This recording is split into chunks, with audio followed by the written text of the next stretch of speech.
Identify the mixture that shows positive deviation from Raoult's law. So different options given here. So respect to combination mixtures, you have to remember acetone plus aniline, it gives negative deviation. So here it is negative deviation. Similarly, chloroform as well as acetone, even it gives negative deviation. So negative deviation. Chloroform as well as benzene previously. So benzene as well as negative deviation, even chloroform as well as acetone also negative deviation. So all these showing negative deviation.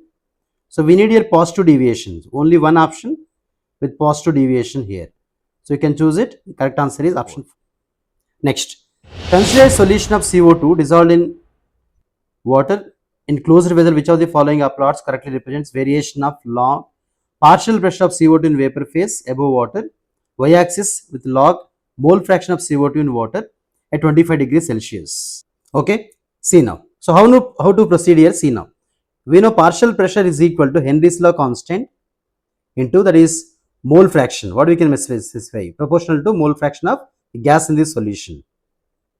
Mole fraction of the gas in the solution. This we already studied. What is KH here? Henry's law constant. Taking log on both the sides, so log P is equal to log KH, or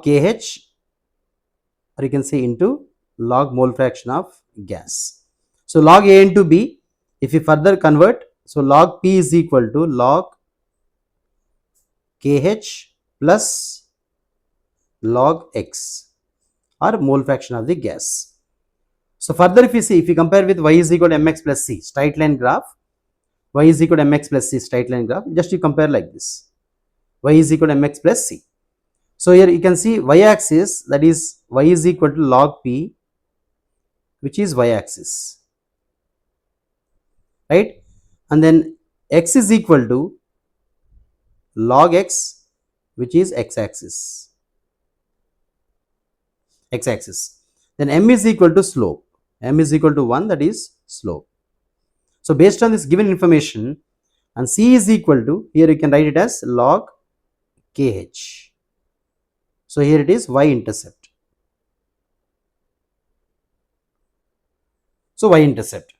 So based on these corresponding, since kh for CO2 in water is a positive constant, as we know here, so I can to give an option from with the intercept like this. Graph should be here. Next moving further, see here question statement 1, statement 2. Henry's law constant KH is constant with respect to variation in solution's concentration over the range for which the solution is ideally dilute. KH does not differ for the same solute in different solvents. Okay. So if you see options here, statement 1 is true here. Statement 1 is true, but statement 2 is false, because here KH is, what is KH here? KH if you see, so overall Henry's law constant, it is solvent dependent.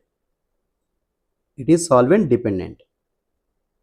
It's not like same for solute in different solvent, it is solvent dependent. So it should be option 3 should be correct answer here. Statement 1 is true, but statement 2 is false. Next, quantity which changes with temperature.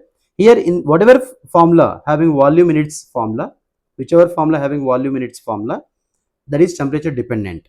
So quantity which changes with temperature, here it is molarity. See mass percentage, molality as well as mole fraction. So no volume term here. So in its formula, no volume term. If no volume term, it is temperature independent. Solution of two miscible liquids showing negative deviation from Raoult's law will have. See negative deviation from Raoult's law. Negative deviation from Raoult's law meaning here vapor pressure decreasing. Vapor pressure decreasing.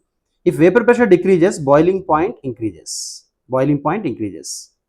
So boiling point inversely proportional to vapor pressure. We know that. Hence, I can to given options. So what you can specify here? If boiling point increases, or decreased vapor pressure decreases boiling point, increased vapor pressure increases boiling point. Option 4 is correct answer. Next, when a non-volatile solute is added to this solvent, here you can see question. Vapor pressure of the solvent decreases by 10 mm of Hg. The mole fraction of solute in the solution is 0.2. What would be the mole fraction of the solvent if decrease in vapor pressure is 20 mm of Hg? Okay, see here. So what they specified here, observe it. So vapor pressure of solvent minus vapor pressure of solution, because solution vapor pressure decreases.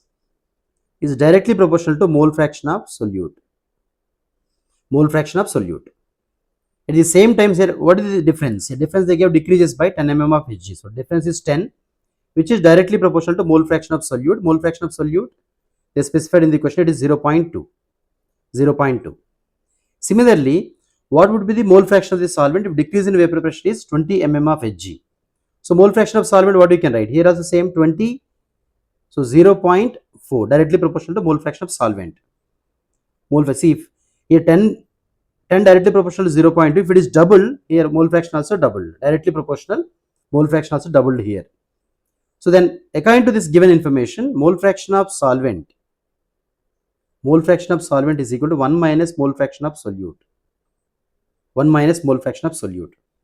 Because sum of mole fractions is equal to 1. So 1 minus mole fraction of solute, here it is 0.4. So answer should be 0.6. Answer is 0.6. Okay. So first they specified here one case, and other case 20 mm decrease in vapor pressure. So overall directly proportional 0.4. Double directly proportional. Here answer is 0.6 here.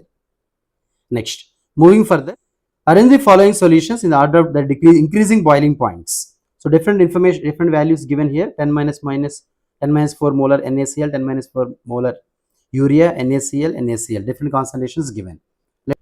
So what you can use in this case? See, simple formula we have to use here. We know that overall, if I into C value increases, Van der factor into concentration value, that is directly proportional to elevation in boiling point, or you can say delta TB, elevation in boiling point. Hence increasing boiling order should be, so based on this elevation in boiling point, solution minus solvent, it is difference what we are writing here. So I into C value we need to find here. So what is I value for this? I value, it is NaCl, it is 2, urea it is non-electrolyte, it is 1, NaCl it is 2, actually 10 power minus 3, MgCl2, it is MgCl2. So MgCl2 it is 3, and then coming to NaCl, here you will get 2 here. So I into C value, concentration if you see, overall the sequence. So here we should get C and I value if we consider here, 10 power minus 4 molar NaCl, 10 power minus 2 NaCl, that is highest, then followed by 3 MgCl2, then it is, after that what you will get? Next it is 1, and then last it is 10 power minus 4 molar. So option should be here 4.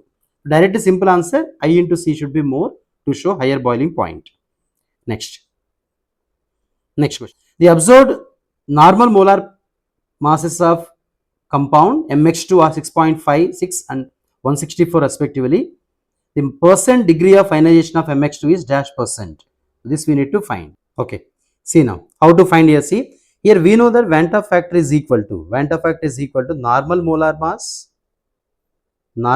mass by observed molar mass.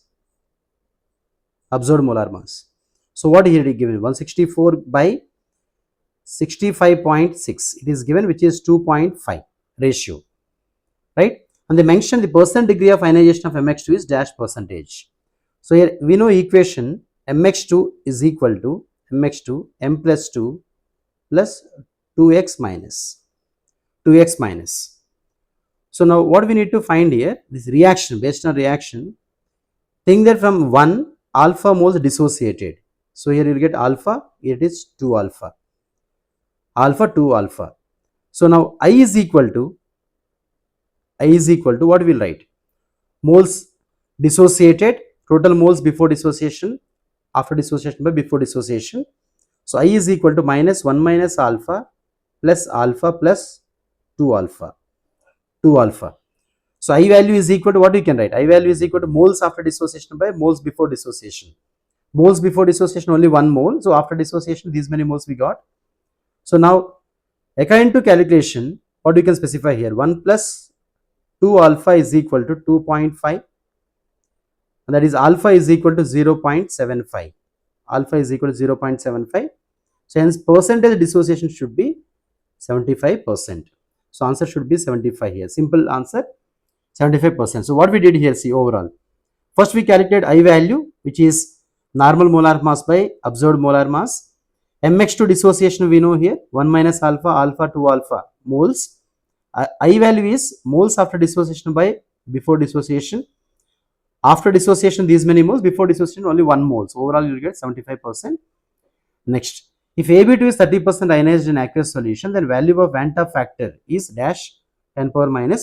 See here they mentioned 30% dissociation. So reaction is Ab2. Here it is giving A plus 2 plus 2B minus. So if it is 1 initially 0 0, initial moles 1, 1 minus alpha, alpha 2 alpha. So here I value is equal to 1 plus 2 alpha. So here alpha is equal to what you will get here 1.6. I value is equal to 1.6. And so what we need to find here? See 2 alpha, how we got 1.6 here? Alpha is 30% dissociated, meaning 0.3 we take here alpha value. So I should be 16 into 10 power minus 1. 10 power minus 1. So answer is here 16. Same answer we used here. How we got this I value? That is important here. See, I value is moles after dissociation. Moles after dissociation by moles before dissociation. Before dissociation only 1 mole here. Moles before dissociation. So overall we got here answer 16 into 10 power minus 1. I hope all the questions clear to everyone. For more updates, follow the channel. If you did not watch PYQ series, once go through previous chapters. At the same time, if you did not go through solution chapter, properly go through, you can understand up to maximum extent. Thank you. Thank you everyone.